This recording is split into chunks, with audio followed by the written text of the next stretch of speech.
Welcome, everybody. Welcome to this edition of the Strong Perspective Podcast.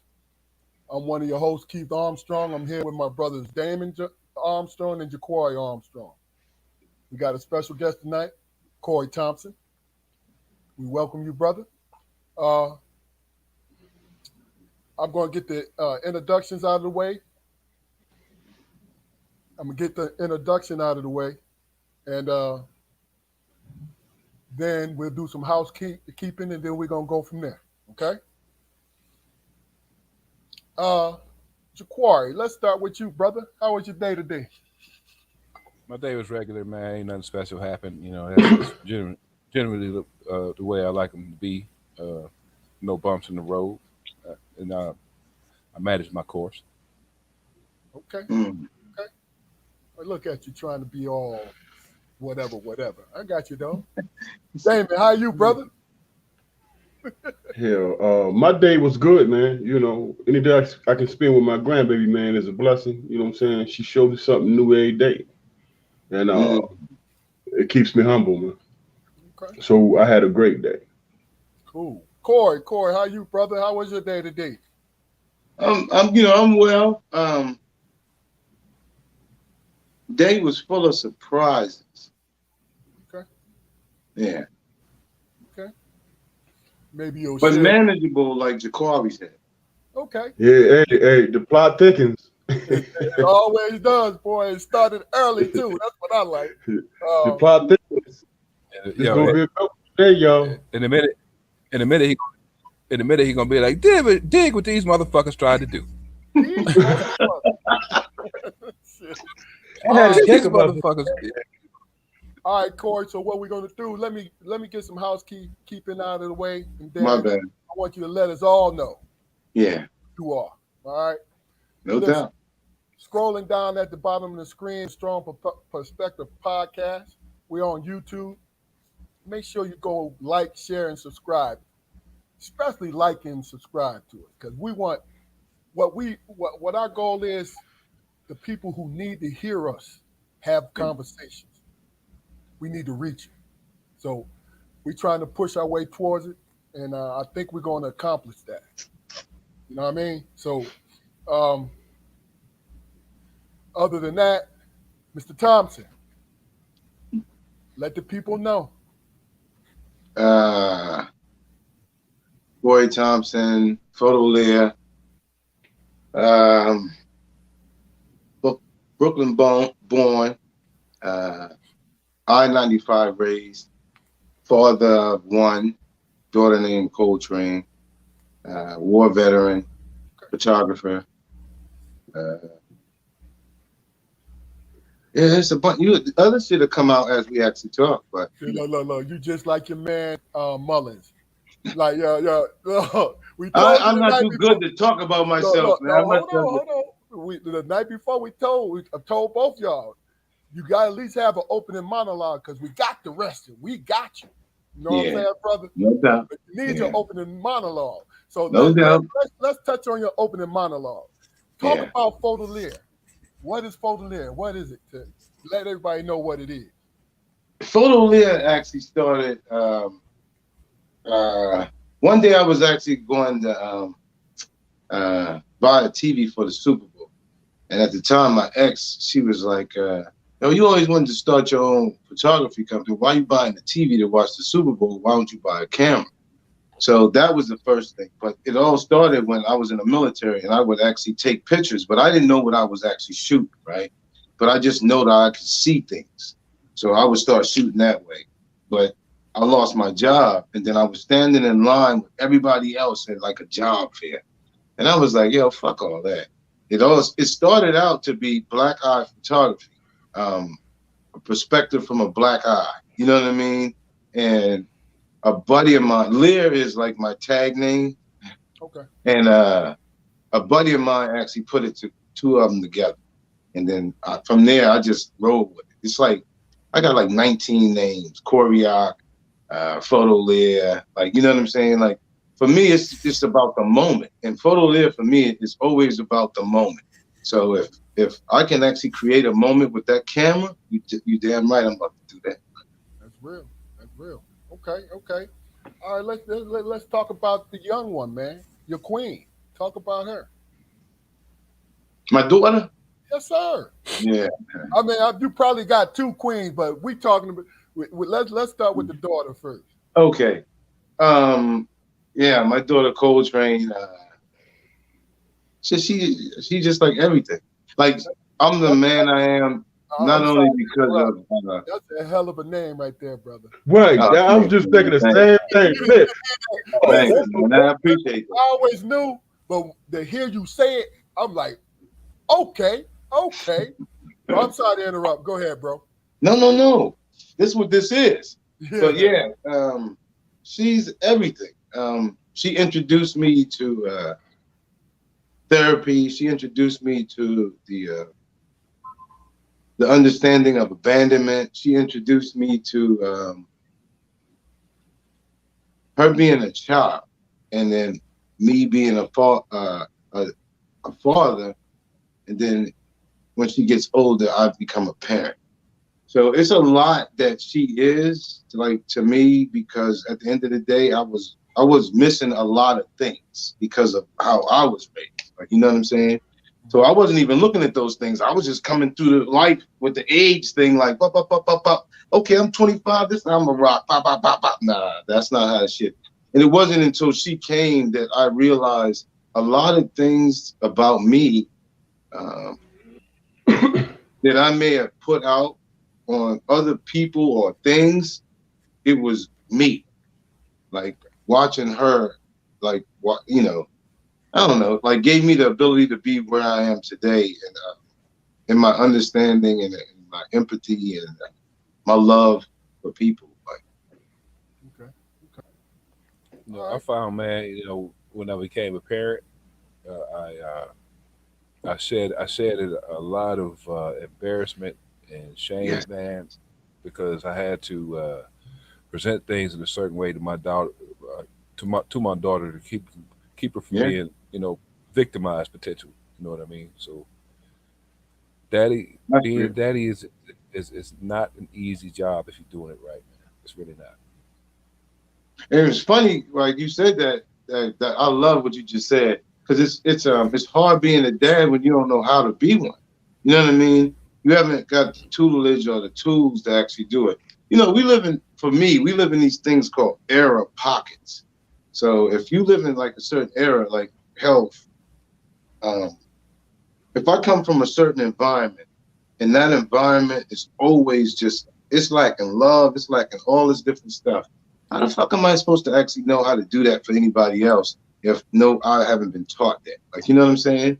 And so not even just black people, a lot of us, like we don't even understand what abandonment is. Like you know what I'm saying?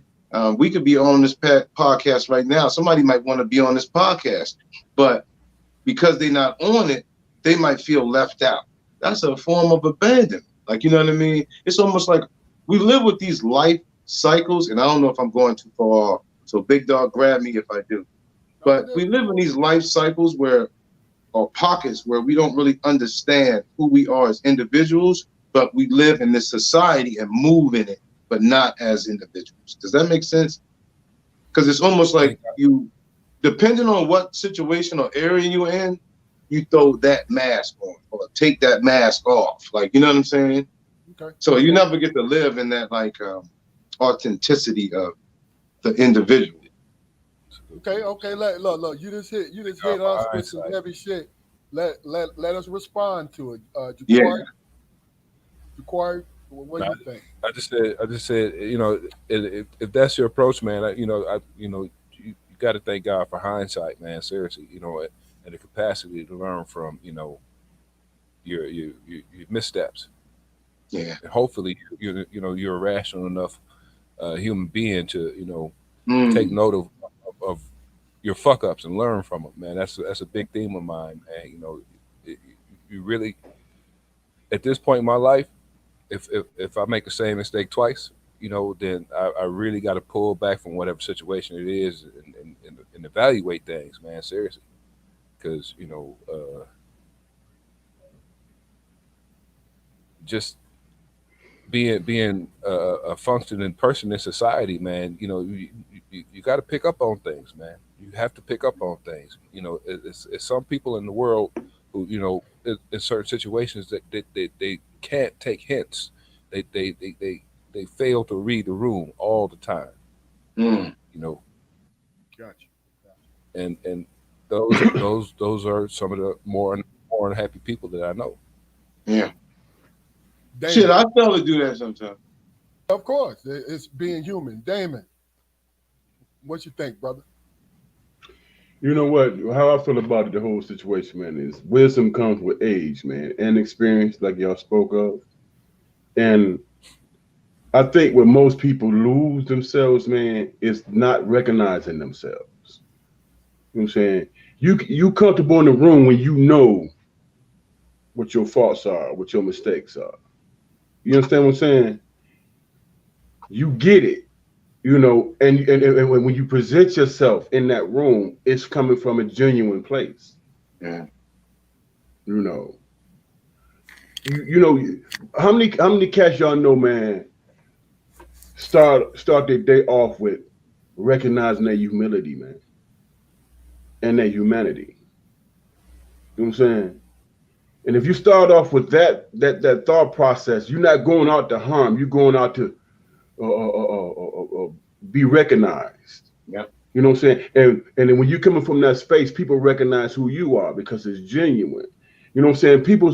People's biggest fear is, man, is not fitting in, peer pressure, and thinking that they don't matter. Yeah. You know. But if you focus it on yourself and if you have that focus on yourself, you comfortable with it because you come into an understanding and a conclusion about who you are and what you mean to this world. Yeah. You're not deviate. You know, right? Yeah. You understand that you have purpose. Yeah. So Okay. That And I shit took speak- me for 40 years to figure that out. Like, you know what I'm Right. saying? Like, most of us, man, we don't figure that. We don't start figuring out until at least our mid-30s. I mean, that's the way it is, brother. You know what I'm saying? Like, You know, I'm gonna you tell get you, it. I'm gonna tell you that the crazy thing, and this is my thinking on it all the time is, you're taking steps toward what you're trying to do. Like all of us have different perspectives of what that question was, right? That you brought up, Corey. But the one thing that a lot of times we don't see is they're all linked. They're part of the same answer. You know what I mean? You know how? Let me put it like this because see, I just listened to the three of you, right? You had different perspectives about it, but you didn't disagree. But you saw from your window view, right? And I think it's more like, that little joke that used to come around with, hey, we in the same book, but you in chapter 1, I'm in chapter 10. Yeah. You feel me? that's a great fucking analogy You right read, there. you But read that's how I look at life. It's the Yeah. same book, bro. It's the same book.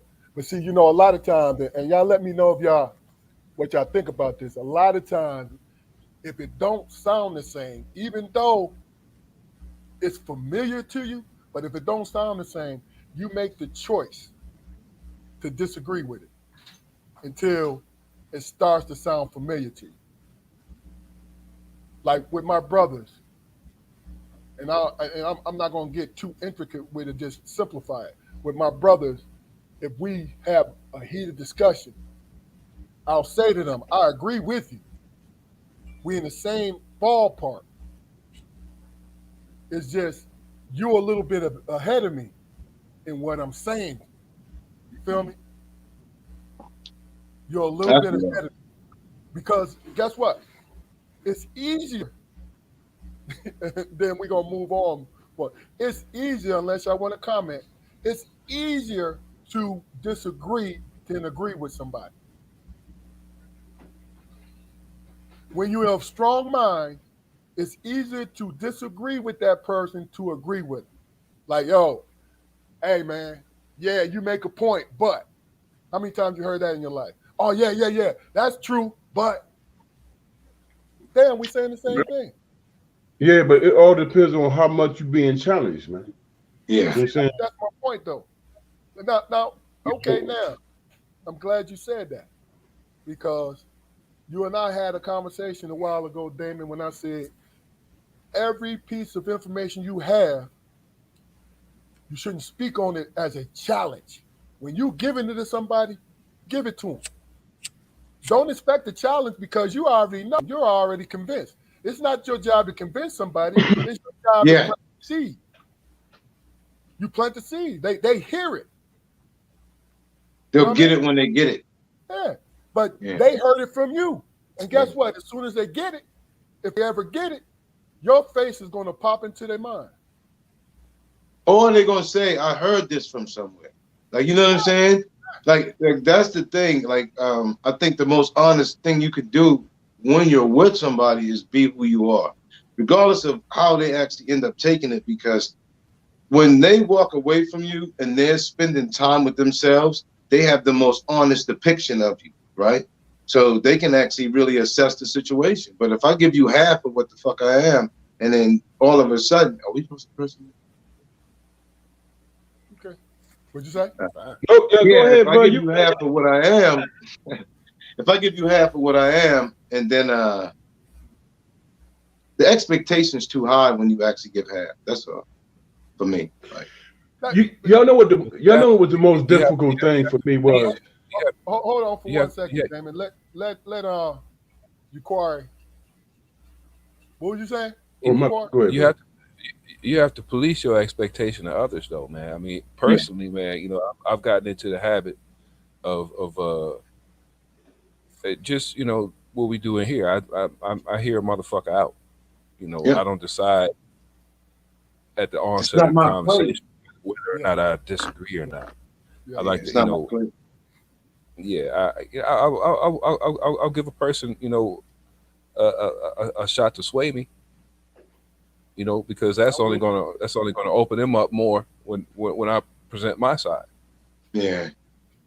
You know, it's if we really want, you know, equal treatment, you know, with each other, then we're gonna have to extend ourselves to understand that, you know, this is not, you know, it's not a fight, it's a conversation at this point. Oh, no doubt. The dialogue versus the argument. Like people automatically think that because somebody disagreed with you, for me, that's a dialogue for us to actually talk. I remember being at an event and I heard this girl going off at the what is his name, man? Cornell West event. And she was in the back and she was just going crazy. I heard this at such and such college, blah, blah, blah, blah, blah, blah, blah. But immediately I became interested in why she felt like that, right? And it's only because I read the Cornell West Reader and I had to have a dictionary and a fucking thesaurus to even understand what the fuck I was reading, yo. Like, so the fact that she had to, you know, and for me at that particular time, there was many people, as all of us, that were in the place that some of us are trying to get in the understanding, because the understanding is where the peace is. Knowledge, wisdom, and understanding. When you understand how this room moves, and you know that you're not a part of it, but you're actually to empathize and understand, it becomes peaceful to you. Because there's 3 or 4 of those people in the room that actually want to talk to Jakari or Damon or Keith or motherfucking Photoleer. Like, you know what I'm saying? So at the end of the day, you're doing exactly what OFAFO is. One for all for one. So I don't give a fuck if it's a whole room of people or it's one person. You've now done your job as Big Dog does and you guys do with this show. Each time that you guys come on here and actually have these conversations like we're having tonight, it opens us up afterwards when we actually go off to our families, to our jobs, to our everything, to another perspective.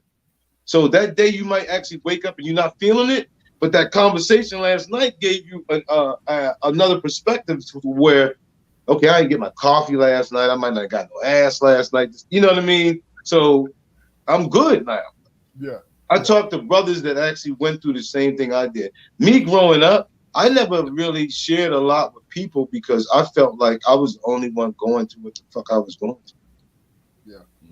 And I think a lot of us do that. Like, and it's, you know, for me, it's disheartening. Like talking to you guys the other night, Dame and Nut Nature, Jakari, Fisher, what you call them. Like, I never had that element of everybody until now when I talk to my brothers. They're so different than I am. You know what I mean? And this is something that I think Damon said he got teased for. I got teased for this shit for my whole life. You know what I mean? But at the end of the day, it's who I always was. But I always was assimilating. It's like almost like a child who comes from another country. Gotcha. As soon as they get here, they was like, yo, what the fuck are you, black or white? And they're going to say, I'm with the white people. You know what I'm saying? So at the end of the day, they're going to run with them. Yeah. So we assimilate to what we... Hey, Damon, you had a thought. You know, I know you're old. Do you remember that thought? I remember that, but you know, I'm having thoughts, man. I want to address a lot of things, but right now, you know, I'm good with listening. Okay. You know what I'm saying? Because this is a left brain brother right here. You know what I'm saying? Yes, sir. Yes, sir. Hey, listen. Corey, we get back to you.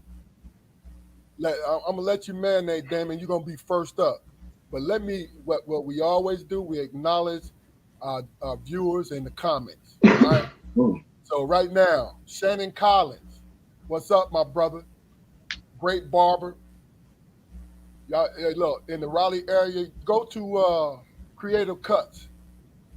It's off of Lewisburg Road. Check it out. Google that shit. There we go. Great barbers there. Make sure you go in and do what you got to do. DeMo, what up, brother? DeMo, past, you know, a young and past guest on the show. Good brother also. What's going on, man? Yeah, you right. We vibing. You know what I mean? And then I don't say the name, but I always read the comments because they don't want me to say the name, even though the name is sitting up in the damn comments. But this sister says most of us don't face our issues until we absolutely have to, and usually because someone we love is dealing with a similar situation. As we are helping them to solve their problems, the light bulb comes on and we speak from our own experiences. And that's when the hearing begins. Yeah. That's deep. I agree with that 100%. That's why Strong Perspectives is a needed show. Every podcast that we actually do out here, I think I asked you guys this question the other day, right? We're in an era right now where a pandemic, rage, it's so much shit that nobody really understands. But at the same time, I go into banks, I go into grocery stores. You go into the neighborhood grocery store, everybody in that bitch is black, the manager's white. Are we really dealing with the problems, or are we just actually surfacing shit? Like, you know what I mean? And this ain't no question of me like jumping out there and being angry and all this other shit. This is just me being a human being and visually seeing and experiencing things that probably are talked about. Because again, I don't ever want to discredit anybody and what they're doing. I don't know enough out here, but at the end of the day, it's just my 24 hours of observation, right? And in that motherfucker, it's some ugly shit that's going on. Still, it's super small. It ain't on no political level, but it's super small. It's in retail. It's in the whole nine. Like, you know what I'm saying? So that element is still there. So you got the small economy, you got inflation, you got all this shit, and then still, you hearing at your job, you ain't working fast enough. Yeah. That motherfucker didn't do.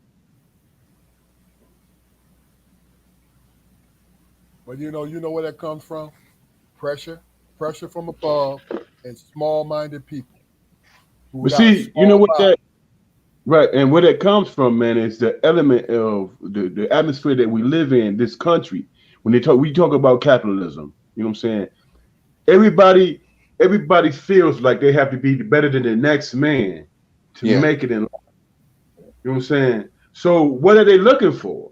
They're looking for that man's weakness or that woman's weakness. and try to capitalize on it. And that's, you know what I'm saying? And that's normalized, man.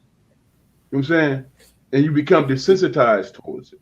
It's like that, you I think know. an even more practical answer is, man, you know, throughout all four of our work histories, man, honestly, when have you ever seen a black man who was trained for upper management? We're not trained for upper management. But We're but we middle of the train road at people best. for upper management. Wait. How many supervisors have you had in your work history, Keith, trained? Say what now? Because you know I'm coming from law enforcement, brother. So ask me How that question again. how many people who ended up being in charge of your daily movements throughout the day were you responsible for training? Me and you are saying the same thing. You said that black folks earlier. You said black men and women are not trained to be in the supervisory But positions, right? But yeah, you just said it. We have trained people to be supervisors, so we don't need to be trained. We just need a chance. And basically, what the all four of us are addressing to me, this is my little piece of it. My window is we are addressing the power structure, Yes. the situation. Yeah. You know what I'm saying? And I ain't even addressing it like I can change it or I got the answer or anything. I'm saying every one of us walk in a grocery store. When you walk in that grocery store or that bank, there is no white person. And again, this is just me asking the question to the viewers, to my brothers that's actually sitting here. When you go into a spot, does anybody actually pay attention to that? Because every time I go into a spot, there is a security officer with the 40, the ACG Nikes on and the uniform, and they at the door protecting the whatchamacallit. And if there's a white dude doing it or a white girl doing it, they got the same uniform on because they probably came from the same neighborhood. Gotcha. So at the end of the day, like, you know, I want to actually address something Jakari just said, because I think that's key right there. And again, this is to help. This is like the show is. This is strong perspectives. You can have your own perspective. None of us are sitting on this show telling you you wrong, you right, you any of that shit. This is just coming from us. Mhm. If I'm at a job and a manager or a general manager comes to me and actually say, "Cool, we want you to train this person to be your manager." My logical brain says, "Nigga, run." They ask you to do some shit that just it is not logical. Come on. It's not. How the it, go, fuck I ain't it, get the offer first before I train this nigga to actually be in charge of me? But you know it what goes though? against your daily Go, purpose, man. because It's prosperity. you know what your worth is, right? But Right. also you got to throw in if you don't work, you don't eat. You got to throw that house music in there. If you don't work, you don't eat. You know what I'm saying? And it is a lazy thing, and it's because what ended up happening is, man, and this is my point of view to it is if I'm training you. So, and just for my work, what I did, right? You're gonna have to save me one day. That's how I train. Where you You wind have up, to say it. you're gonna have to save me one day. Save my Mm. life. That's how I train you. And you know that I'm gonna have to come one day. I'm gonna have to come, and you need me. See, that's why I was telling Jaquari, you know, I was reminding him what I did for a living because it's a whole new different dynamic. Even though they throw the bullshit in there, and it is some bullshit in there, so I'm not denying it. But the thing about it is, um, sometimes, man, no, all the time, you can disagree with that shit, right? But you're not compromising when you do your job from being law enforcement. You feel what I'm saying? Oh yeah. Because see, here's the thing. I've saved many young men and women in the course of my job. When I could work it out, in which they didn't have to have a record. They didn't have to do this. They didn't have to do that. Because I understood where they were coming from. Right. You know what I'm saying? Yeah. I came from there, right? But also because the four of us came from, I know the difference between a predator and circumstances. So I treat the predator. I told somebody before. I said, listen, I do not police black people. I look for the criminal in every community, and I deal with them. Here's the thing, man. Here's the thing. We all at the age where we understand, man. If you see a young brother, man, with his chest stuck out and talking about what he'd do to a motherfucker, right? We know that's coming from a fear standpoint, man. You know what I'm saying? He wants to establish that I'm a dangerous motherfucker, so don't fuck with me type of mindset and attitude. You know what I'm saying? That's from fear, man. You know what I'm saying? And the unknown. That's where it comes from. Yep. You know what I'm saying? And we all old enough to know that everybody ain't that guy, man. You understand what I'm saying? It's like you hear a young brother say, man, I'm a pimp. Dude, if you're a pimp, you've been sitting with me for the last hour and a half. Pimps don't sit that long. Okay? Listen. You don't stick that long, so you're not that. Right. You might got a female head that's confused about life and don't know how to deal with a real motherfucker. So you know of the weak motherfucker. Look, Flu, let me tell you something. That's a good analogy, but I hate that analogy at the same damn time. Yeah. But it's the truth, but it's the world that we live in. You know what I'm saying? No, you know what? No, I'm with you. I'm riding with you. I just wanted to throw that in there. Yeah. Our dad, man, our dad taught me something, man. One day, I came home complaining from college and shit, and I'm talking about the institutionalized racism and all that shit. He was like, "What do you do?"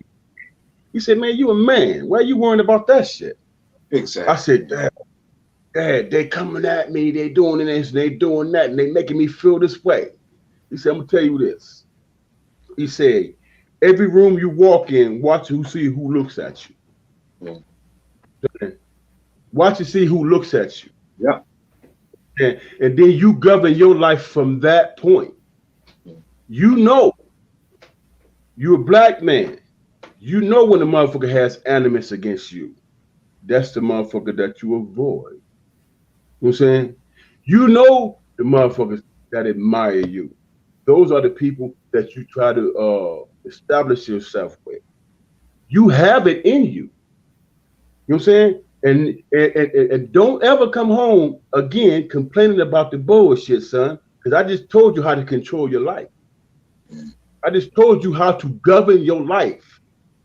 That's the golden moment right now of this conversation, because I know too many people, even at my age and older, that's never actually been cheerleaded in their family like that.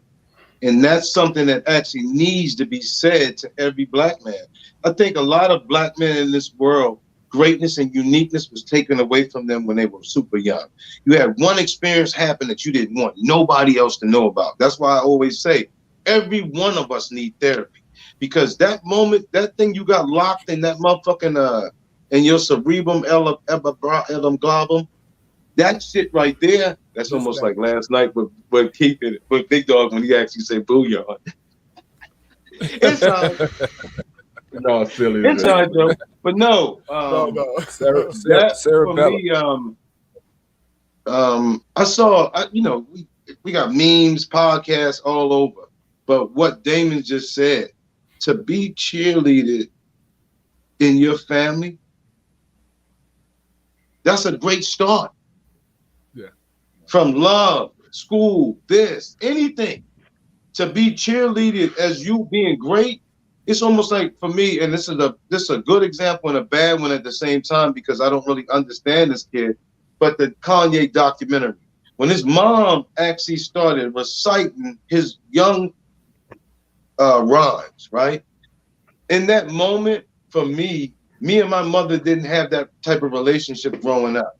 I think subconsciously watching that, it made me actually fall in love with that moment because that's something I wanted from my mom. Like, you know what I'm saying? All right. Well, look. Let me do this. Well, Right? hey, let me finish this point, All right, man. Let me finish this point. I'm gonna give you a minute because this is about Corey, so we got to get back on track. But go ahead, Dan. Man, Hit us in the head. this is Corey. Hey, I appreciate the moment, brother. Thank you. Yeah. Same here. What I was saying. Mental health is fucking real. Niggas can act and fuck around with it all they fucking want to. Mental health is real. Your health is real. The whole nine. If you plus 50 and you ain't exercising, nigga, get the fuck on the scale. All right, go ahead, Damon. Yo, you gonna be able to get your shit off, man. But go ahead. I'm just fucking around, but at the end of the day, it's just me. Yeah. Our dad, man, he was the type of dude, man. He'd go up to a certain point, and then he'll let you figure it out for yourself, man. Yeah. And what I said. That's parent. Right. You know, and as I thought about walking in the room and assessing the situation, I have control over that, man. I have control over that. You know what I'm saying? That's the conclusion I came to. I said, man, damn, he just gave me some information where I feel hopeless and feel like I'm being, judged and dealing with institutionalized racism and all that bullshit. He gave me a situation where I had control because all I had to do was have awareness. Oh yeah. You know what I'm saying? And when I came back to him, this is when years and years later, I came back to him and I said, man, I reminded him of that situation. And you know what he said? He said, damn, man, it took you this goddamn long to figure that shit out. Yeah. You know what I'm saying? Yeah. And that was you are put in a position, man, where you see shit, man, and you might just blow it off or out of anger or ego or whatever. But like he said, man, shit pass by, shit come to you every day. You just have to recognize it. Yeah. Okay. All right. We get to that point again. I'm gonna acknowledge everybody, man. KJ Jones, another pass. What up, bro? Pitt. What up, bro? You know what I'm saying? Held a Pitt. He's like, he said something about what you said, Damon. He said that's how great ones move, Damon. Here's the plan. Now figure it out. That's coming from the pops, right? Now, Terry. Damn, I said her name. Didn't mean to do that. She gonna cuss me out. Listen, it's interrogation. She said, damn, I shouldn't have said she either. No, I'm just fucking around. But interrogation versus segregation. We thought we had integration, bro. We thought we had to integrate, but instead we assimilated, and yet we still are segregated. Yeah, that's deep. I agree with that 1,000% Yeah. All right, Corey, I'm gonna give you some meat to chew on there, dog. Okay. You said you was I-95 raised, right? Yeah. Last night. That's bro. That's a lot of wisdom. Your many travels, being a veteran. First of all, I want you to talk about being a veteran. All right. Yeah. Then what I want you to move on to is how your different stops, how they influenced, because you spoke on it last night, how they influenced what you ended up becoming. Yeah. You dig me? No doubt. Yeah, my brother. Oh, military. Military for me was At that particular time, it was like 89. It was like a stepping stone. At that, you get in so much trouble that you can't figure things out. I hadn't met Big Dog, and then I hadn't met anybody at that particular time. So my beliefs and my understandings weren't parented. They were impregnated by so many different people that, you had to, cipher through what it was, this, that, and the other. But the military was the first place that gave me the ability to actually see the world outside the blinders. Because like people, like I always say, everybody needs to visit another country and then come back here and tell me how you feel, right? Because at the end of the day, we all run through it like this. Society said we're supposed to be this way. And then all of a sudden, click, click. Oh shit, it's a left and a right. The world seems so much bigger at this point. And so, again, no slap to anybody or what they believe, but the world is my community. Even being from Brooklyn and being raised I-95 up and down, that's after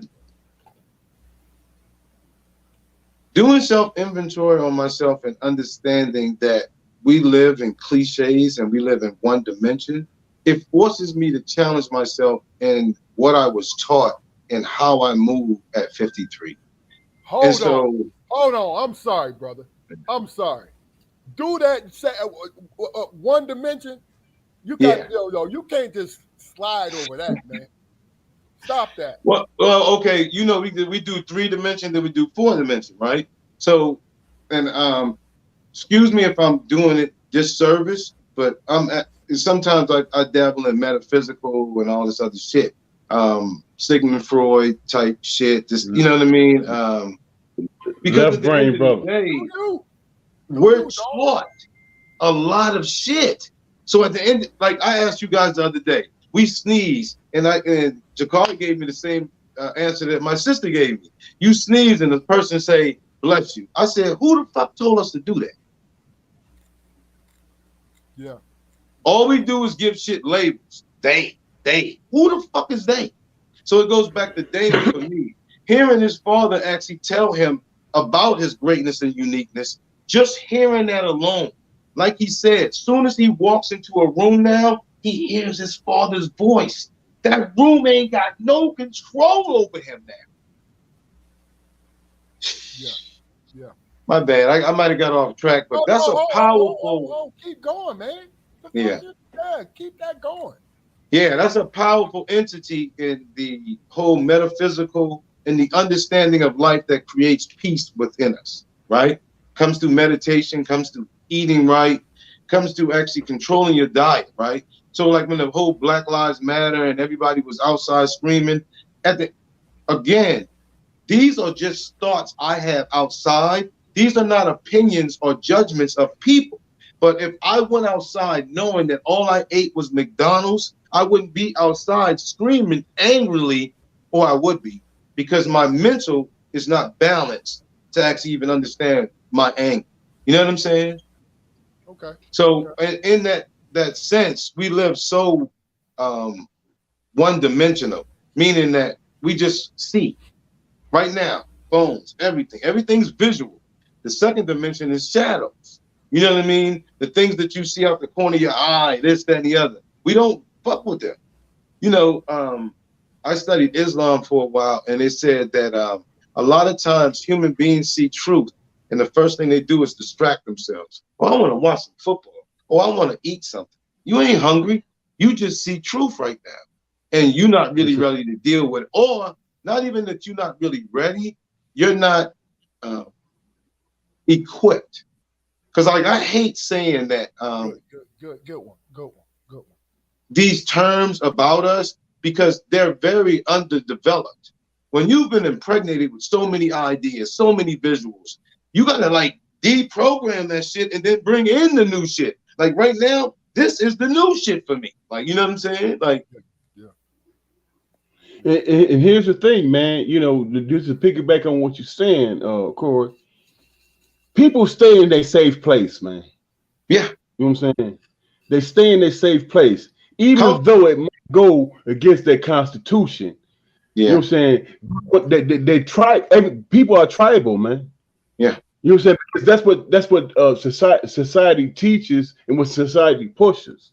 to be tribal. You know what I'm saying? But when you look at a kid, a baby, and you see their development and them growing, it has absolutely nothing to do with tribalism. It has everything to do with functionality and all that. Yeah. Because You know what I'm saying? it's the individual that's raising them. Why Yeah. it don't happen. Right. Yeah. Right. So, right. back to what you said, Big Dog, about the military. The military for me gave me discipline. I still wake up at 6 a.m. It gave me the sense of what Damon talked about, that you can do any fucking thing. Like regular citizens don't push their brain the way the military forces you to push your brain. Like, you know what I mean? The belief that you had to have in yourself at 18 years old to drive a sub in a fucking square? Come on, man. Ain't no, they like birds, right? The motherfucker, you know how birds actually be like this, nigga, either you gonna fly or your ass is dead, right? That's how the fucking military is. Ain't no whole bunch of training, this, that, and the other. You go through boot camp and then you thrown into the fire. That's another shit that actually fucked me up. You tell your kid, don't get into no fights your whole life. And then as soon as they turn 18, you tell them they can go to war? What the? Again, it's not me actually saying anything to this. It's just questioning how we as human beings look at ourselves and how we move throughout the day. You know what I mean? So like even Big Dog asking the question that he's asking, my brain automatically says, don't you give out that fucking cliche ass bullshit because you're afraid to actually talk how you talking now, right? You know what I mean? I never had this confidence before until after the military, until after my daughter, like, you know what I'm saying? Like all of that, like everything I did was almost like emulating what my environment was just to survive. Because I was a 5'9" nigga. It was either stab or shoot a nigga. I'm not doing none of that shit. Fuck that. I'd rather stay away from the motherfuckers. Like, you know what I'm saying? So you wasn't into sticking and moving, huh?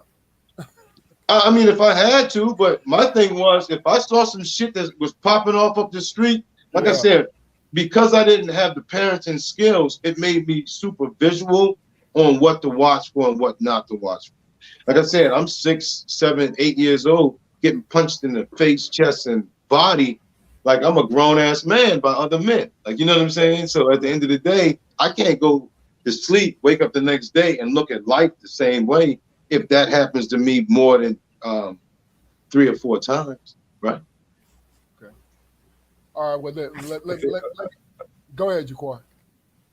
Now, I think people need to need to consider their completeness, man. Seriously, I mean, conversations I have with people, man, and when they go to that lane, as far as being a complete person, man, people think they got a lot of work to do. That's not really the case, man. If you want to change yourself, all it takes is small tweaks. Small tweaks, man. You to bring about that kind of drastic change, man. You've got to go back to the ages of between 3 and 5, man. When a person's personality is developed, and work all the way back up to I'm gonna be 50 on the 16th, man. You know how much work that is to do. You know how ingrained certain shit is into me. And you know what, Jakar? I don't want to interrupt you right there. That's the thing that I actually say to myself that I want to actually break, because I watch a lot of us, not saying you, but I watch a lot of my ancestors get to that type age, and that's what they accept.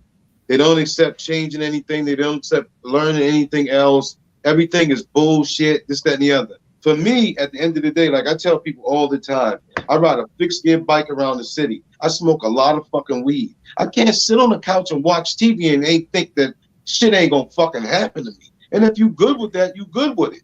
But at the end of the day, living my life in a lie at 50 is just something I can't do. And I don't judge anybody, but it goes back to what Big Dog said about the rooms. I just make sure I put myself in the rooms of people that's either further than I am and where I'm trying to go, or you know what I'm saying, or I'm continuously self-evaluating myself. But you, I mean, but where do we draw the line, man? Where's the ledge? I mean, because we're in a constant state of you know, I'm a unique person. Man. But what about being all right? What about being all right with who you are and just but see here, occupying your space, man? I'm Enjoying what you have with your space. let me answer that. You can. And I'm not saying anything. So, but let me. I'm not saying anything about ambition. I'm not saying anything negative about ambition at all. Right. Okay. Well, it's just where you are in the moment. You work hard to be wherever you are in whatever particular moment you happen to be in. Okay. So do what you can enjoy. Hey, Damon, hold on for 1 second. Because what I want you to expand on this, Damon. So I'm gonna ask this question, then let you answer. It's not. Do you think that we're trained inadvertently to think in finality? Is why people settle? Absolutely.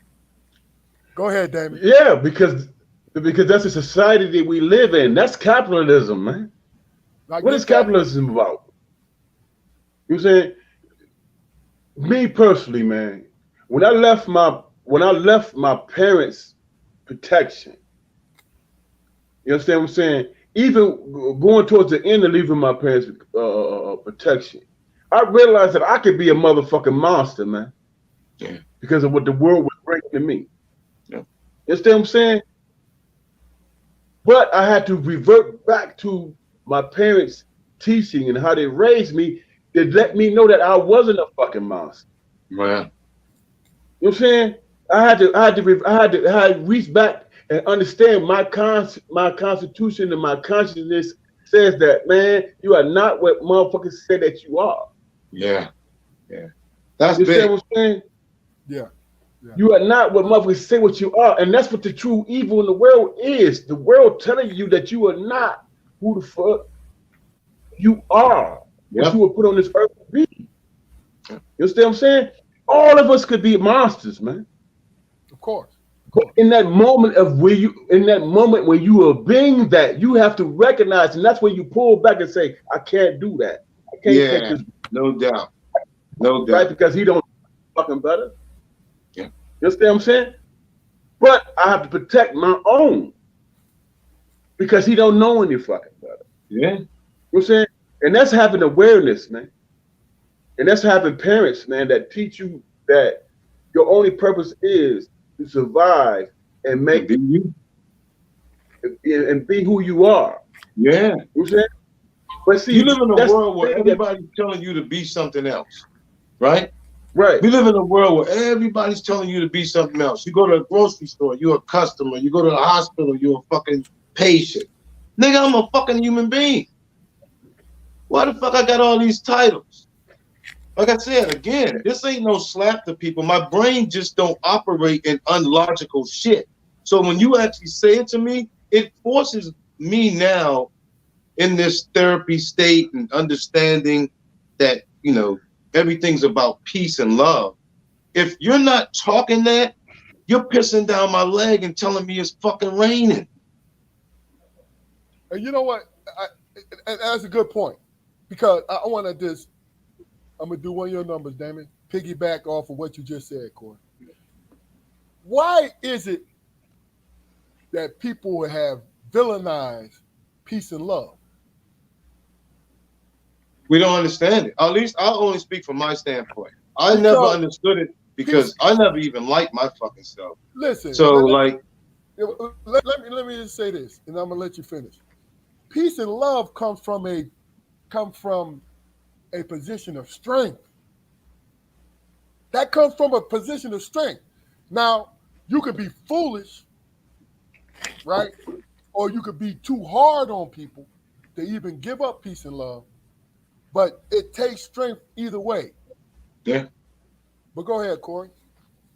Yeah, I never even liked or loved myself because when I was younger, again, the cheerleader in the house was, I think, and it's not even just my household. It was other households of friends of mine, the whole nine. if you never hear in your family, from your family, like, you know, like or love you or nothing like that, right? Like even before I went to the therapist, I never knew fucking saying I'm sorry or I apologize or I love you meant so much to other people.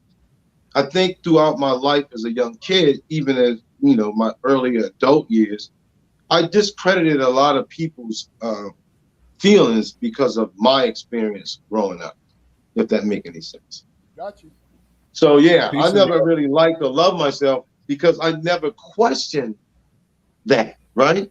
So imagine a lot of us going through life, jail, prison, this, that, and the other. You never question it, so you don't really know what like and love is. You just running around just throwing it out willy-nilly because you know everybody else like the word hope. You know what I mean?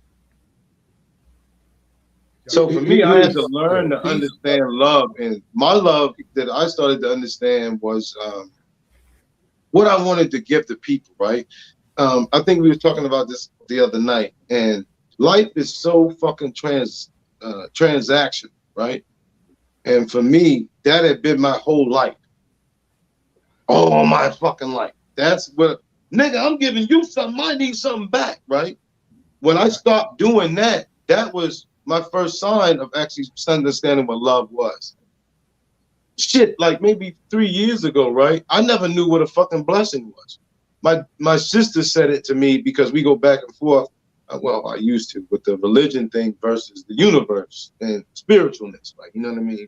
But everybody has their own thing that they want to actually believe in. You just give respect to it because it all sounds the same and it all moves in the same direction. But she said to me, I was talking to her about doing the podcast, this, that, and the other, and was telling her, you know, the stuff I was trying to garner, this, that, and the fifth, right? So she went out and bought some shit for me. I didn't ask her to fucking do it, none of that shit. She bought me the dope shit that I could actually use for the podcast that I wasn't even fucking thinking that I actually needed or could afford. Afterwards, I said, yo, why you do that? I said, I'm gonna give you the money back. She was like, nah. She said, did you ask for it? I was like, no. She was like, that's what a blessing is. And I was like, oh shit. So a blessing is when somebody actually recognizes you, because in every relationship we have in life, and I know I'm going on, fellas, so tell me to shut the fuck up when you Stop doing that shit. No. Stop doing that. In every relationship we have in life, parents, husband, wife, the whole nine, everybody wants to be seen. Everybody, I don't give a fuck what you say out of your mouth. You want to be seen by that person. That's why we fight for our mother and father's love or their attention. And so that's why we'll be 50 years old and actually saying, my mom or my dad don't, nigga, you ain't done with that yet. Yeah. You know what I'm saying? Here's the thing. When you're peace, love, I got 50-year-old friends that still mad at their parents for getting divorced. Gotcha. I got you. Peace, love, and the truth, man, are the three most precious commodities in human existence, right? Yes, they are. I had to learn is, that. man, but the catch is that they're free. Peace, love, and the truth don't feed or fill bellies, man. They don't. Conflict is the thing that drives the world, unfortunately.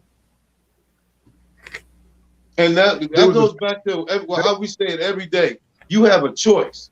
So my choice is to actually take my 53-year-old self and not live like the 53-year-olds that I actually saw actually live. Like, you know what I'm saying?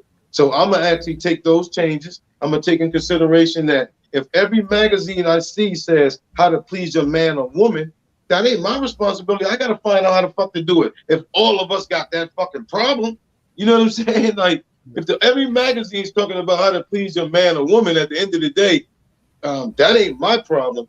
My problem is I got to figure out how I'm supposed to do it. And that's the biggest thing for me in life. Like, that's where love comes into play. The understanding that I have of myself and the confidence I have myself at 53 years old, I've never had in my life, ever. Gotcha. This is how strange. This is how strong love is, man. How strange it is, also, man. My dad, this is before he passed, I came to see him. And he was telling me about his health and all this shit, right?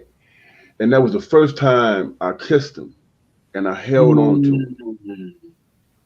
You know what I'm saying? The first time in my life, you know what I'm saying? And then eventually he passed. And I sat back and I was thinking about that situation. And I told myself, every man that I love, I'm talking about love on a humanity level. Every man that I love, I'm gonna embrace him, I'm gonna kiss him and tell them that I love them. And there was some cats be like, man, why you do that shit? I said because I didn't have enough time to do it to a man that I loved and admired. You know what I'm saying? Damn. Got you. And that shit, and cats, you know, they be like, man, why you do that shit? Dude, you gonna get it one day. You're gonna get it one day. Because that love with my dad was not it was expressed when he told me That's real. issues he was going through. Yeah. And I told myself when I left the house that day, and I recognized that was the first time that I kissed and I hugged and loved my father. Look, I'm gonna tell you something. What Damon is saying, right? Our father did not have a problem with telling the truth. No matter how much it might kick you in the gut when he says it, right? I was maybe 25. I don't know what happened, Corey. Corey got happy, but he'll be back. I was maybe 25 years old, and he started talking about his mortality. You know what I mean? He started. My bad, fellas. I don't know what the fuck happened. You touching shit. That's what's going on. But my dad. Yo, you see what drugs, Corey, you see what drugs do to you? That's that weed, man. Hey, Corey. Hey, Corey. Drinking that wine, smoking that weed. Drinking that wine, smoking that. Look, Corey, you ain't think we see you doing this shit? I know you saw my big What ass else- fingers up there like punching shit. What else supposed to mask? Hey, look, I'm gonna tell you something, man. And I got this from both my mother and my father. The majority of my life, I tell the truth. Mm. And you know what, man? Sometimes that hurt the people that I love, Yeah. but they know exactly where I'm coming from. Yeah. You know what I'm saying? Keith, look, Shit ain't malicious, Gee, man. At the end of the I've told people, man, that you don't mean that much to me for me to lie to you. right. Like I don't know you enough to do that. Exactly. Yeah. What the fuck are you talking about? Like, This interaction is not a risk to me. I right, can take it or leave it. right. That's You know what I right. mean? That's right. So, yeah. If anything, I'm looking at the experience of us talking. It goes back to what I said about the girl from Cornell West at that event, right? I can actually turn to her and just be like a Cornell West supporter and be like this, bitch, you crazy, that nigga, blah, blah, blah, blah, blah. I took myself out of it to actually say, she feels really passionate about what she's saying. And this shit goes a little bit deeper than what I did. So I bought her a coffee and we sat down and I asked her about, you know what I mean, at the end of the day. But like the guy said, I could have took it way, some other egotistical way where I'm judging her now on, that's a black man. What the fuck you talking about? Nah, we're not doing that. That dialogue is where growth lives, though, man. Yes, sir. That's All right. And where love real. lives. All right, now Yep. see, Corey.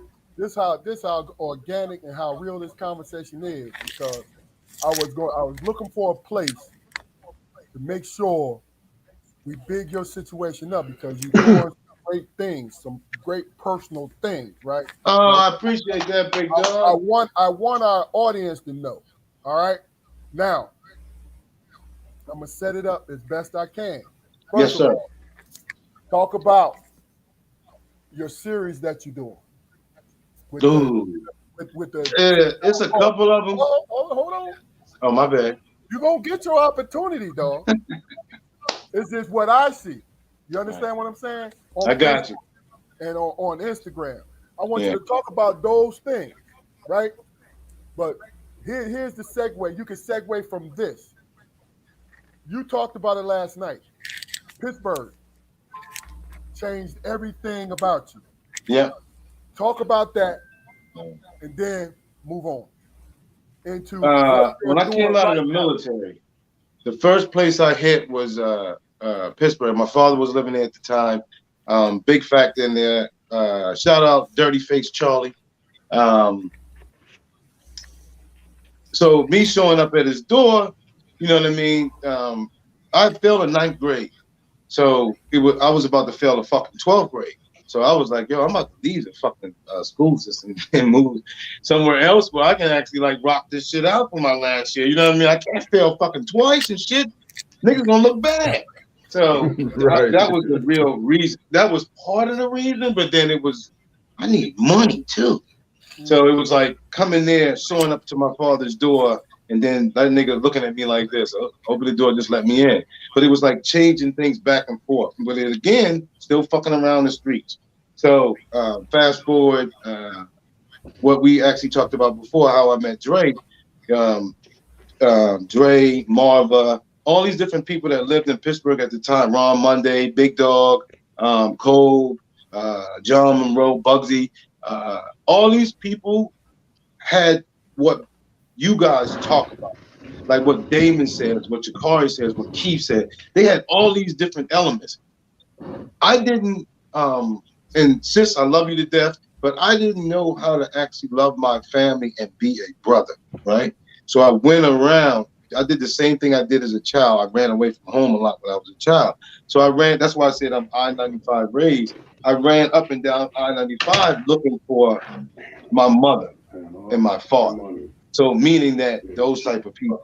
So fast forward, that's how I really ran into, when I got to them, that's their ways, their perspectives, this, that, and the other. They didn't know it. I was actually secretly like, you know, with a pen and pad, like, oh, that Nixon.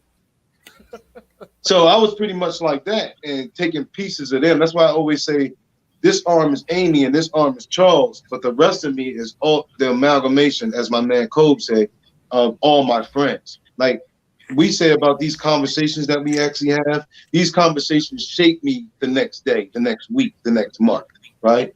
So that's really how, when I got to Pittsburgh after the military and before, I ran into those type of people, and those type of people were just like the energy that they was giving off. They was feeding me what I felt in the military, which I felt like was like a turning point for me.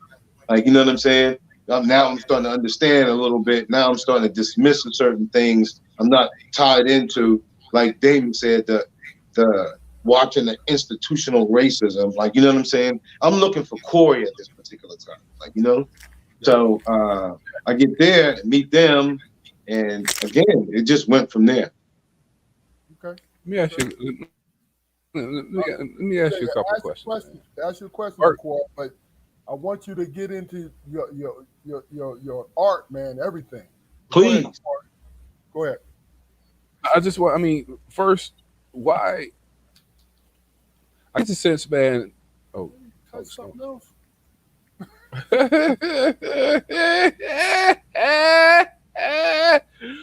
hell of a drug. Man, one is a hell of a drug. Shit keep popping up at the bottom. I hope you didn't forget the question. Man. Hey, yo, you don't touch nothing. Don't touch nothing else. Touch shit. Just go ahead. Nah. Go ahead and ask your question, Jaquan. Hey, man. First question, man. As enlightened and as able to articulate your viewpoints and everything as you are, man, I seem to get a sense that you didn't feel like you always had that in you. Is that true? Nope. Yeah. You're dead on. Mm. Okay, so was there a particular event that really kind of like stamped who you were to yourself for you? If I had to go with the first thing, it would be Ofafa. One for all for one. Neat Nose Brothers, Big Dog, everybody. We was trying to actually curb violence that was happening in Pittsburgh at the time. That shit was happening at an alarming rate. Niggas was moving like they was straight from LA out the state. Yeah. You know what I'm saying? So we was looking for a way to actually try to change that. And again, their perspectives was like things that I had already been asking myself. Like I had already been reading books like The Awakening of Intelligence by like Krishnamurti. You know what I mean? And how our thoughts are not really ours. They're all regurgitated, this, that, and the other. And then I think at the time, Cole was actually eaten in like a vegan type way. And for me, in order for you to really understand yourself or life, you have to change your diet, what you listen to. Everything that's going into your body affects how your mind actually operates.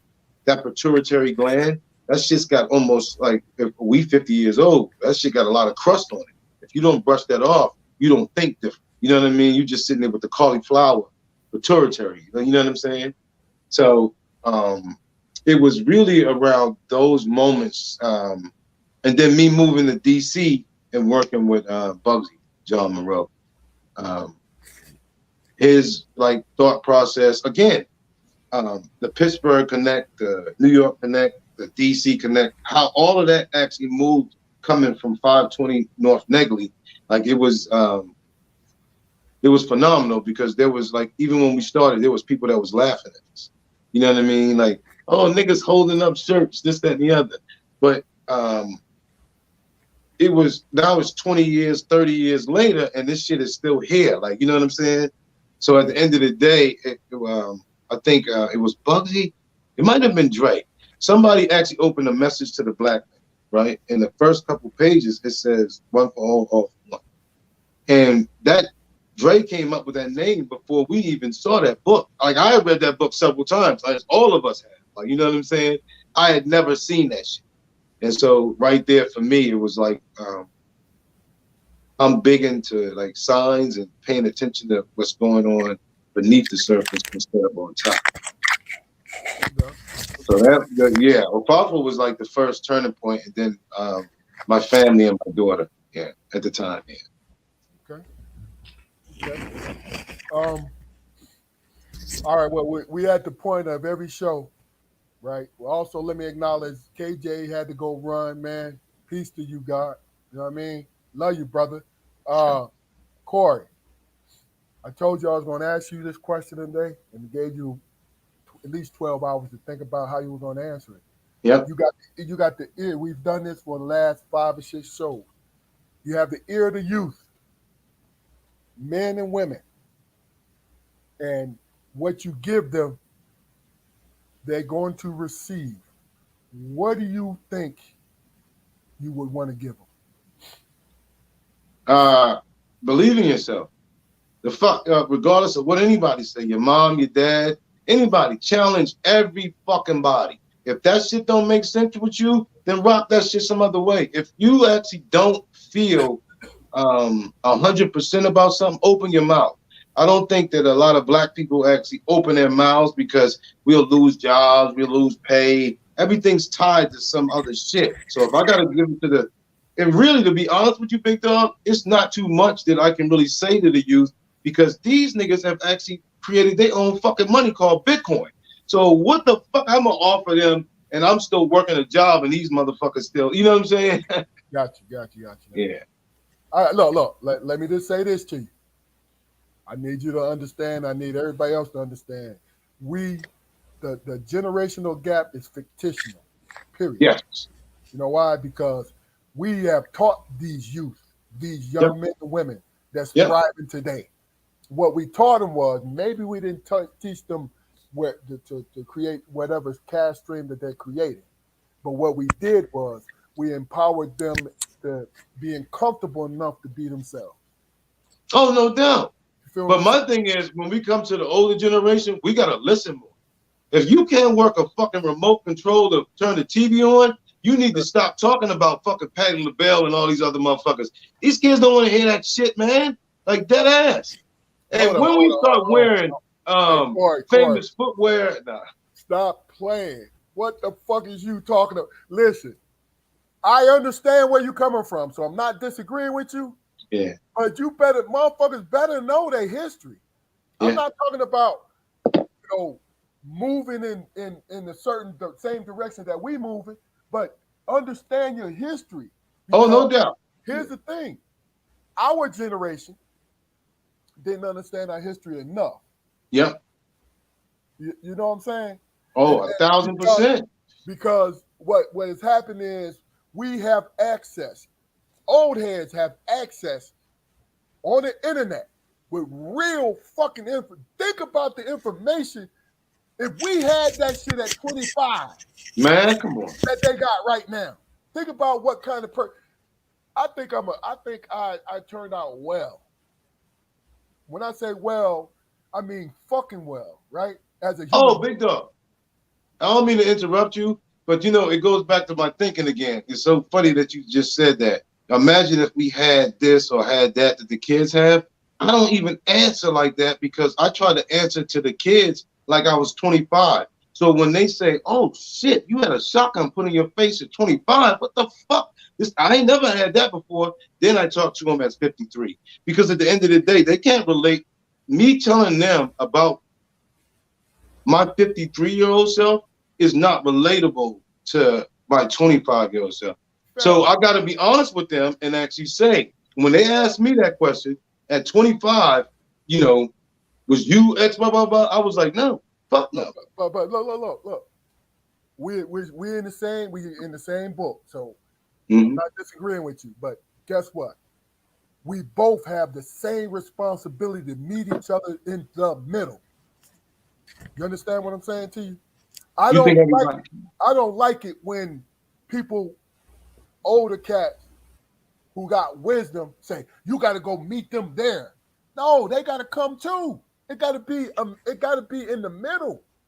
But big dog, we're asking them to do something that we as 50 years old, not you guys, but 50-year-old men just learned how to do. So it was like, okay, me being in a relationship and coming from where I came, I was asking women for things that they couldn't provide because they wasn't from the environment that I was from. Like, you know what I'm saying? So for me, it's the same way with kids. Like, I see you at 21. I see you at 25. You don't look. I go to bars, right, and I sit and I listen to kids' conversations when I'm having a drink or something like that. Yo, all of them sound just like our fucking days. I was like, yo, it's fucking Groundhog Day in there. This nigga plotting on pussy. This motherfucker ain't good. That's my point, Corey.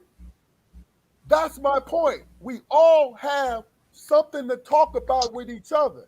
But when we convince ourselves that there's a gap, if there's a gap between us, right? Now we believe that we don't have shit to talk about. Yeah. You think about it, man. Think about the 90s, right? Think about the fucking 90s. What we're doing right now mirrors the 90s. Come on, shit would have been crazy. So the point I'm trying to make, said I don't want it to say, that my way is right. What I'm saying is, no. Understand to be able to talk to somebody younger is to understand that I have more in common than I don't have in common with. That's all. But big dog, like I said, when I first met you, you was different.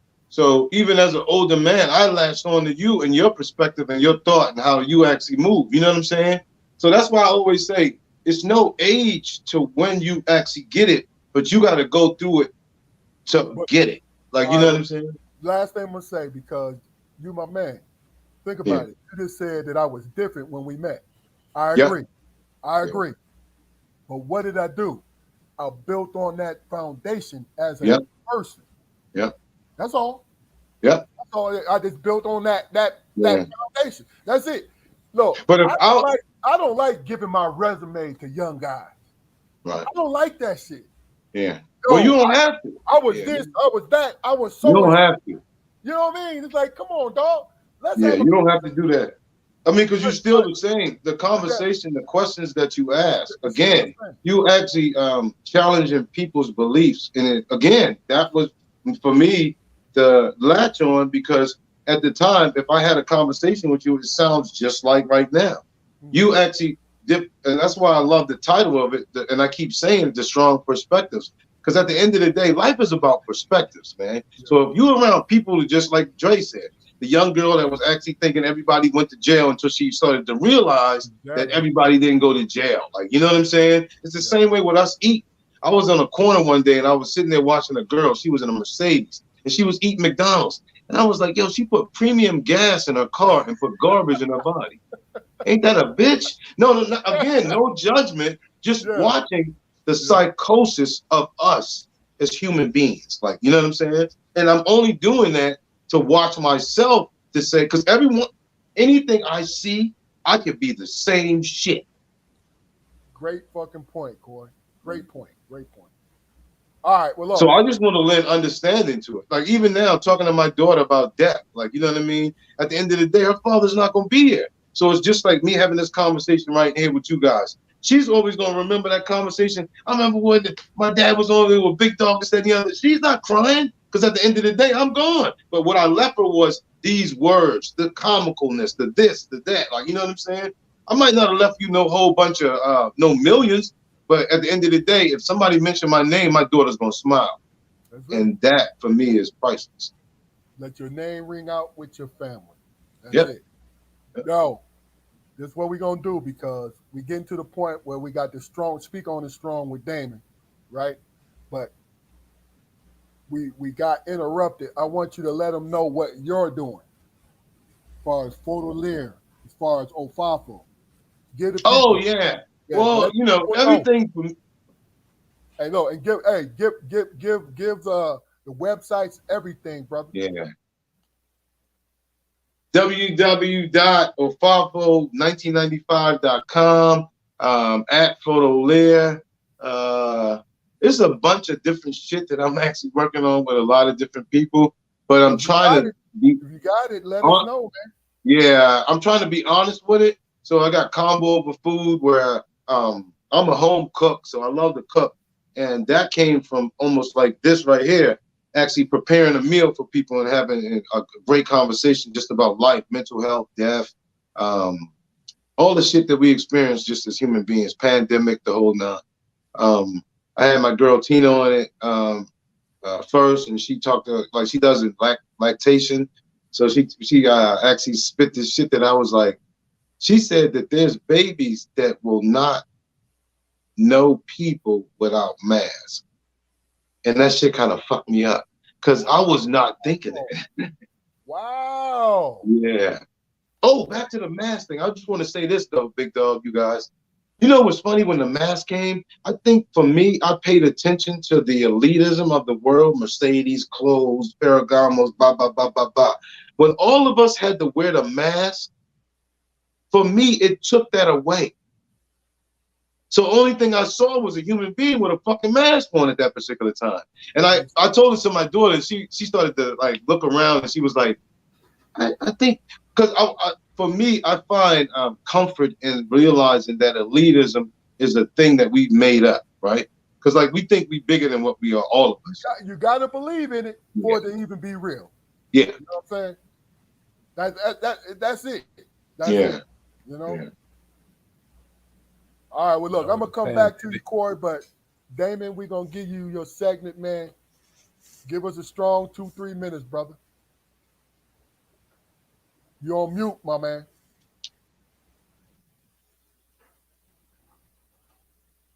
I just came on here fucking up the whole live. What the fuck? How you fucking up? No, that's me. Like the car said, I'm fucking up. You don't touch shit else. Yeah, hey, I was you before you was you. So. Go ahead, Damon. Here's the thing that I'm thinking about, man. Where I'm at in my life right now, man, is that, you know, in terms of being humble, you know what I'm saying, humility is a strong thing, man. Yeah. Because it requires you to look deep within yourself. Yes. You know what I'm saying? You cannot fucking deal with anybody else unless you Know thyself, man. Know thyself. You know what I'm saying? You know thyself, then you can deal with the world. Yeah. You know what I'm saying? And then you have patience. I am so fucking patient, man, in my life. If a young cat talk to me, man, I just want to get high and do this and all that shit. I'm not coming with no motherfucking drama. I'm not judging because I got high. Yeah. You understand what I'm saying? I had to go through my maturation process, man. I had to go through that. I had to go through my pain, anguish, and shit I had to deal with in life, which brought me to the point I am in my life right now. I'm short to anger.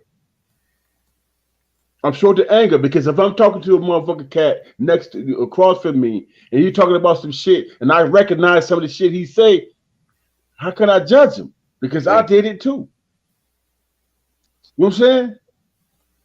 And the only thing I can say is, bruh, survive this fucking thing we call life, man, and you're gonna get it. You're gonna get it. But when you get it and you recognize it, pass that shit on. Yeah. You know what I'm saying? Pass that shit on without judgment. Okay. You know what I'm saying? And I am so we talked about love, man, earlier in this podcast. We talked about love. There are so many people, man, that's passed on that I miss. That I had the privilege to be in their life days before they passed. And the messages they gave me, it's like, what can I I wish I had time. Yeah. Was the main message that they gave. I wish I had time to do this and do that. And as I went through the struggles in my life, I did not want to have to make that statement to anybody that I love. Yeah. I wish I could do that. That's a huge accountability. So I'm constantly thinking about how I can be better in spite of what the world bring me. How I can be better because that only involves me. Nobody else can touch that. What's the saying? Nobody else can touch that. Nobody can touch whatever God got intended for you. God put you here for a reason. Yeah. And you have to work through this where we at right now here on this fucking earth, on this planet, is a learning experience to be the best we could be. Yeah. You know what I'm saying? To be the best we could be. Somebody can come at you, man, and tell you how fucked up you are. And they might have it might be some truth to it. Yeah. But how you respond to that in terms of being a better human being is that's the only thing that matters. Yeah. You understand what I'm saying? And that is nobody else's experience but yours. Yeah. That's your uniqueness and that's your greatness. Right. So is there a person on this planet that don't have a fucking purpose, man? No. Everybody got a purpose, though. Yeah. Everybody does. You know what I'm saying? So if we can get to a place where we can respect that and have patience and be real with ourselves, you know what I'm saying? Letting go of the ego shit. And damn, dog, this would be a utopia. This would be a better world. No doubt. That's why I start with this right here. Right. But that's why I recognize that I can't go out and say shit that I'm not living. Yeah. You understand what I'm saying? And that comes with wisdom. Yeah. That comes with experience. That comes with humbleness. You understand what I'm saying? And can't nobody fuck with that. Yeah. That's you, silly. That's real. And then you communicate with God. Yeah. You know what I'm saying? You go before God and you say, man, my life was this and my life was that.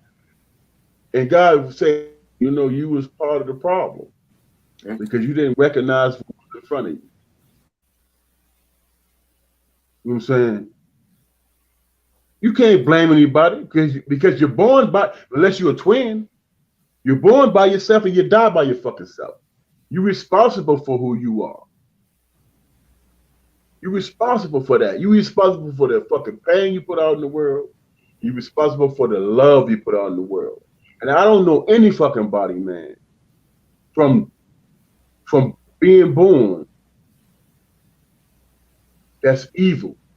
Yep. You know what I'm saying? Your environment makes you evil. Yep. But if you're strong enough and you have awareness, you know that you don't have to contribute to that evil, man. You just have to be who you are and recognize your fucking weaknesses, man. Because every man that's born wants to be a motherfucking man.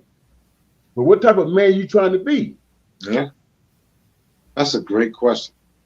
Yeah. What type of man you want to be? Because if your life was fucked up, you know what pain feels like. Right. You gonna give pain back to it? Yeah. Fuck that. I've done that too. You know what I'm saying? You know, you have to make a decision. I live my life, man, through my humility, man, because I recognize my mistakes and I recognize the people that I hurt. Yeah. I recognize it. Okay. Let me just say this to you. I'm gonna ask you this question, Damon. 30-second response, right? The way that you think, did you begin there, or did you come up with it over time? It happened over time, man. And it happened, and it came to me recognizing my faults. Okay. Recognizing the pains that I caused. You know what I'm saying? Do I want to be that motherfucker? I don't. I want to be somebody. I want when I'm dead and gone, I want people to remember me at least as a good fucking human being. All right, look, I'm gonna stop you right there, right? Because I want the last words. We're gonna start with Jaquari, and we're gonna come to you, Corey. We're gonna sandwich you in between Damon and Jaquari. Last words, spoke. Last words, man. Like the human collective, man, has an agenda, you know, and it works against who you are as a person. It does. That's just the way that society is set up. You know, you've got to find your happy medium, man. You've got to find your happy medium and understand that, you know, the race, man, the race is never over. But it's not a competition, you know, that's going to pull us under. It's not a life or death situation, man. Becoming who you are in your own personal space. It's not a life or death situation. You know, we have room to be who we are when, you know, we figure out how to navigate, you know, our situations. Yeah. You know, that being said, Corey, I appreciate your time, brother. You know, it's been a hell of a show. Says you dropped a bunch of jewels on us, brother. And, I appreciate that, my dude. You dropped some on me, man. Like again. Whew. Corey. Hey, Corey. Hey, Corey, you're an artist and you sensitive about your shit, right?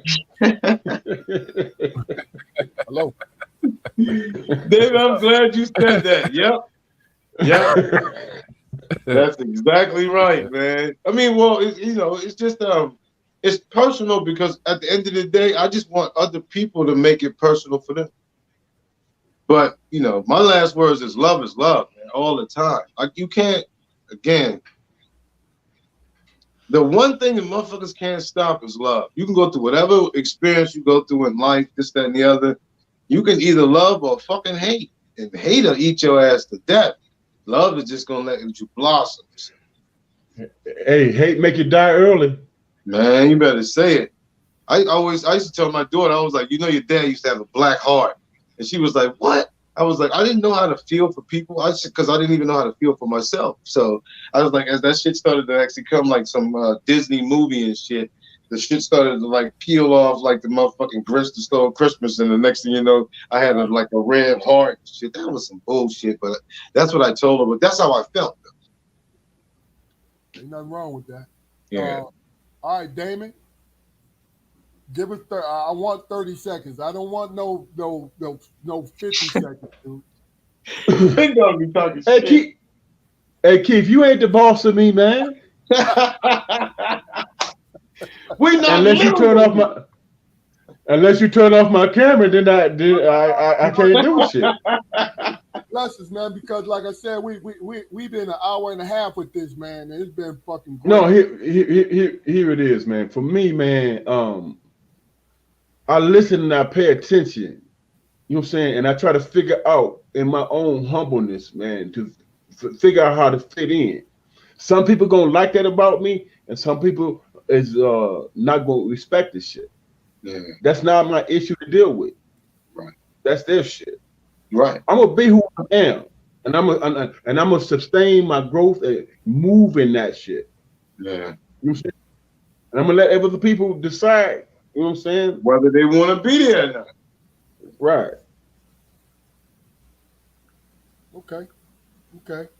My last word is another great episode, baby. Well, I appreciate you guys so much, man. You have no idea. This shit gonna run for me like 6 months. Corey, thank you, man. Thank you. Yeah. That's a good thing. That's a good thing. Yeah, bro. Yeah, bro. 6 months, that's a blessing, bro. Straight Oh, up. no doubt. Like I tell people all the time, before the pandemic, the conversations I was having with people was making me feel whole. When it actually, the pandemic came and it made us isolate, it sort of felt like being in a hole or some shit.